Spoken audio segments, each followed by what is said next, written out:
मैं लाल बहादुर राजपूत एडवोकेट, अध्यक्ष तहसील वार एसोसिएशन सदर तहसील आगरा। ये सुप्रीम कोर्ट ने जो आदेश पारित किया है, देखने में तो पब्लिक को गुमराह कर रहा है। वास्तविकता पोजीशन ये है कि जब जनरल जाति का 50.50% पहले से फिक्स है और उसका लाभ रिजर्व लोगों में से उठाते चले आ रहे हैं। आज़ादी से पूर्व 5,000 साल से ये उठाते चले आ रहे हैं। आज़ादी के बाद जब इनका रिजर्वेशन फिक्स हुआ, अब 50% पहले से लाभ ले रहे हैं, उसके बाद 10% और इन्होंने फिक्स कर लिया है। एक तरह से जो शोषित और गरीब जातियां हैं और जो आरक्षित जातियां हैं उनके साथ शोषण करने का आदेश पारित किया है। ये उनके कोटे में से काटने का इन्होंने आदेश पारित किया है। एक तरह का छलावा है और पूर्ण रूप से गलत है, असंवैधानिक। इस आदेश ने स्पष्ट कर दिया कि गरीब या वंचित व्यक्ति को कभी न्याय नहीं मिल सकता और न ही मिलने की संभावना है। साथ ही आप एक तरफ कहते हैं कि आरक्षण से देश गड्ढे में जा रहा है और आप खुद आरक्षण पर आरक्षण करते जा रहे हैं। तो इससे स्पष्ट है कि जो वंचित व्यक्ति है उसके साथ धोखा होने जा रहा है और ये आदेश हुआ है, इससे पूर्ण रूप से धोखा होगा। मेरा नाम सुरेशन सोनी एडवोकेट है। सुप्रीम कोर्ट के हाल के बयान, हाल के निर्णय को मैं जो है अच्छी तरीके से नहीं लेता और मैं उसकी घोर निंदा करता हूं, क्योंकि ये आरक्षण जो दिया गया है, ये दलितों और पिछड़ों का आरक्षण काट के इनको दिया जाएगा और ये बहुत ही निंदनीय जजमेंट है। और 3-2 के बहुमत से जो दिखाया है वो भी गलत है। 3-2 से इसको नहीं लाना चाहिए था। फुल बेंच का है तो सभी जजों का एक मत होना चाहिए। अब अनुसूचित जाति के लोगों को और पिछड़े समाज के लोगों को जागृत होकर के सरकार पर दबाव डालना चाहिए कि वो लोकसभा और राज्यसभा में इस कानून को लेकर के बिल पास करें और इसको समाप्त करें। ये एक सोची समझी रणनीति देश में काम कर रही है। जिस प्रकार से जर्मन के हिटलर थे और जो हिटलर की नीति थी वही नीति काम कर रही है हिंदुस्तान में। लोकतंत्र को समाप्त किया जा रहा है और तानाशाही पूरी तरीके से लागू की जा रही है। और यही हाल रहा तो जो वंचित समाज है पूरी तरह से जो है सड़क पर होगा और जो सवर्ण समाज है वो सारे आरक्षण को लेकर बड़े बड़े पदों पर बैठा होगा। भगवान सिंह एडवोकेट, सदर तहसील आगरा। देखिए, ये तो सरासर जनता के साथ छल कपट किया जा रहा है। जो स्वतंत्र भारत से पहले था ऐसी छल कपट किया, वो ही अब ये किया जा रहा है। अब इन्होंने यह नहीं किया कि जो 10% दे रहे वो किस उससे देंगे, किस उसमें से काटेंगे, SC में से, OBC में से, सामान्य में से, जबकि उनका 50%, 50.5% तो पहले तो है ही, लेकिन 10% होती और बढ़ा दिया। तो ये जो बिल्कुल SC OBC का घोर अन्याय है। जनता के साथ छल किया जा रहा है, कपट किया जा रहा है। जैसे पहले कहते थे सुप्रीम कोर्ट में जाएंगे न्याय मिलेगा, तो ऐसा नहीं, अभी जो सुप्रीम कोर्ट से भी कोई आस नहीं है और जो सुप्रीम कोर्ट भी मिला हुआ है। किसके साथ मिला है? सरकार के साथ। जो जगह सरकार के इशारे पर सुप्रीम कोर्ट चल रहा है और जगह सुप्रीम कोर्ट अपनी तरफ से कोई स्वतंत्र आदेश नहीं करते, वो भी सरकार के दबाव में आकर के सब हो रहे हैं, जो जनता के साथ एक छल है। मेरा नाम नरेश पारस है, मैं सामाजिक कार्यकर्ता हूँ।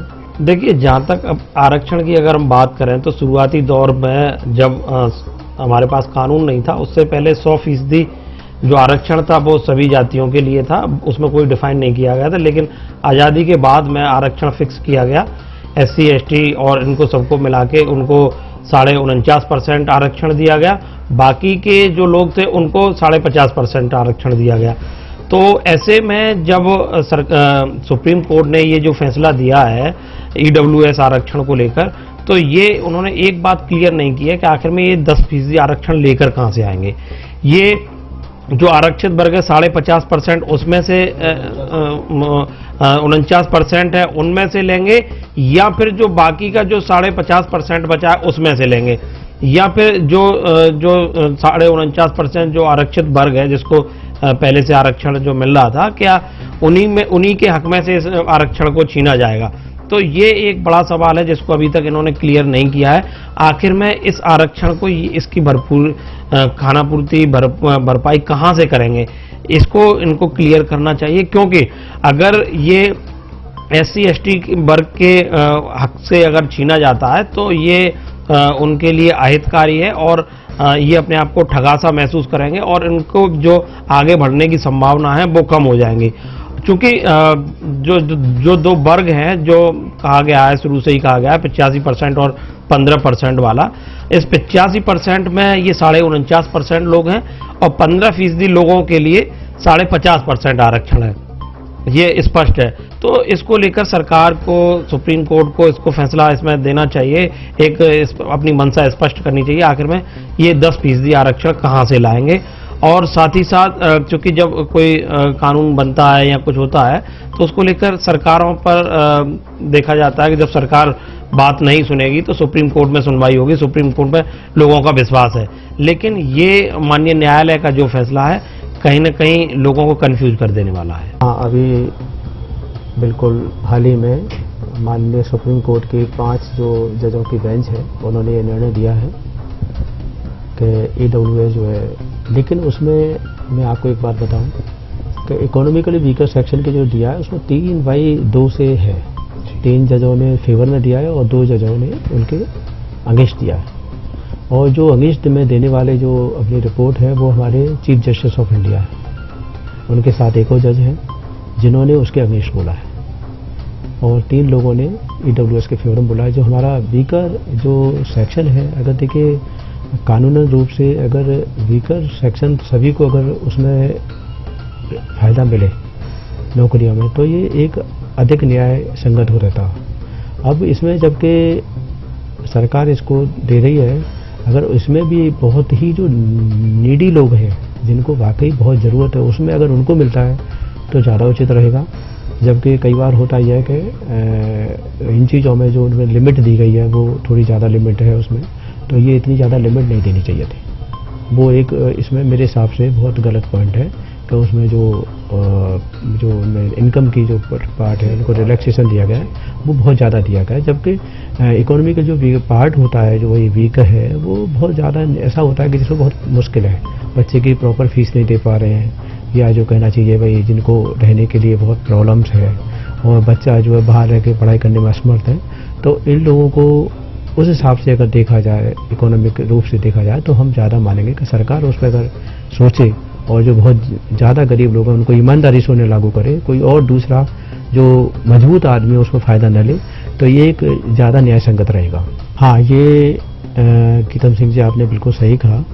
आपने अभी सुना होगा कि हमारे पूर्व मुख्यमंत्री रहते राजनाथ सिंह, तो उन्होंने जो है OBC के लिए एक रिजर्वेशन की थी कि पिछड़ा अति पिछड़ा और बहुत ज़्यादा पिछड़ा, उस तरीके से उन्होंने किया था। तो इसमें भी ये ऐसा कर सकते थे कि जैसे जो मिल रहा था नॉर्मल उसी में ही उनके लिए अलग उसका जैसे करना चाहिए था। जैसे इन्होंने OBC को कई यूपी में, उत्तर प्रदेश में बांटने की योजना थी, वो शायद फलीभूत नहीं हो पाई, लेकिन ऐसा विचार आया था शायद 10-15 साल पहले जो मैंने सुना था। तो इसमें अलग से देने की ज़्यादा, हाँ मैं मानता हूँ। हमारे देश में एक रिपोर्ट आई हुई है, जब भी बैकवर्ड को रिजर्वेशन की बात आती है या शेड्यूल कास्ट को, तो ये कहा जाता है कि 50% से लिमिट पार नहीं होगी। कोई शायद इंदिरा साहनी मामला है उसमें, तो इसमें उसके हिसाब से तो ये इसका जो है थोड़ा सा अपोज हो रहा है क्योंकि वो एक्स्ट्रा मिल रहा है। तो ये बात सच है कि वो उसके खिलाफ जा रहा है, वो तो एक्स्ट्रा में है, ये गलत है। देखिए, माननीय सुप्रीम कोर्ट ने बोला है, बस मैंने ये बताया कि आपको हमारी जो चीफ जस्टिस है उनके इन्होंने इसके खिलाफ बोला है, इसका मतलब कुछ न कुछ तो प्रॉब्लम है ही है। और जो जनता का, बहुजन समाज का सोचना भी मेरे हिसाब से, अगर चीफ जस्टिस ने इसके खिलाफ बोला है तो बहुजन समाज का सोचना भी मेरे हिसाब से गलत नहीं है। जो अगर विचार अगर ऐसा आता है तो ये आना स्वाभाविक है, क्योंकि हमारे 2 जजों ने तो उसके खिलाफ बोला ही है। हमारे मुख्यमंत्री जो तमिलनाडु से हैं MK स्टालिन साहब, उन्होंने, इसमें एक पार्टी है जो अभी जो ये हुआ है मामला, तो EWS जो वाला मैटर सुप्रीम कोर्ट में चला है, तो वहाँ की तमिलनाडु सरकार ने तो इसका अपोज किया हुआ है कि वो उनको नहीं देगा। उन्होंने अभी अपना जो विचार रखा हुआ है, और साथ में वो सुप्रीम कोर्ट में खुद पार्टी थे, तो उन्होंने कहा है कि हम कानूनी राय लेंगे। इसमें मैं आपको एक बात कहूँगा गीतम सिंह कि जो हमारा जो मंडल कमीशन की जो सिफारिशें थी बैकवर्ड के लिए जो दिया जा रहा था, तो 1947 में देश आज़ाद हुआ और मंडल कमीशन की सिफारिश से माननीय प्रधानमंत्री जो बीपी सिंह साहब थे, तो उनके टाइम में 1990 के आसपास लागू हो पाई। तो ये देखिए कितना टाइम पीरियड लगा, देश को लगभग 40 साल के करीब लगा कि ओबीसी को रिजर्वेशन मिला। अब जो ये वाला जो पार्ट हुआ है सरकार ने जो दिया है, ये बहुत आनंद फानन में हुआ है। इसमें किसी तरीके से किसी को जो है बहुत ज़्यादा प्रॉब्लम नहीं आई और सरकार ने जो है बहुत जल्दी किया और माननीय सुप्रीम कोर्ट ने भी इसमें जो है अपने जो है बहुमत तो दे दिया। हम ये कहेंगे कि भाई हमारी चीफ जस्टिस इसके खिलाफ है, ये एक बहुत बड़ी बात है कि चीफ जस्टिस साहब खिलाफ है, लेकिन 3 जजों ने जो देखे उसको न्यायिक रूप दे दिया गया है। तो ये मैं कहना चाहूँगा कि एक जो ईडब्ल्यूएस में अगर भाई जो वीकर सेक्शंस हैं, अगर उनको ईमानदारी से अगर दिया जाए, उन्हीं पे ही फोकस किया जाए तो ज़्यादा न्याय संगत रहेगा। लेकिन उसमें भी कुछ मजबूत लोगों ने जो जिनको नीड नहीं है, उन्होंने अगर फ़ायदा लिया तो एक तरह से एक ईडब्ल्यूएस का मजाक ही उड़ जाएगा।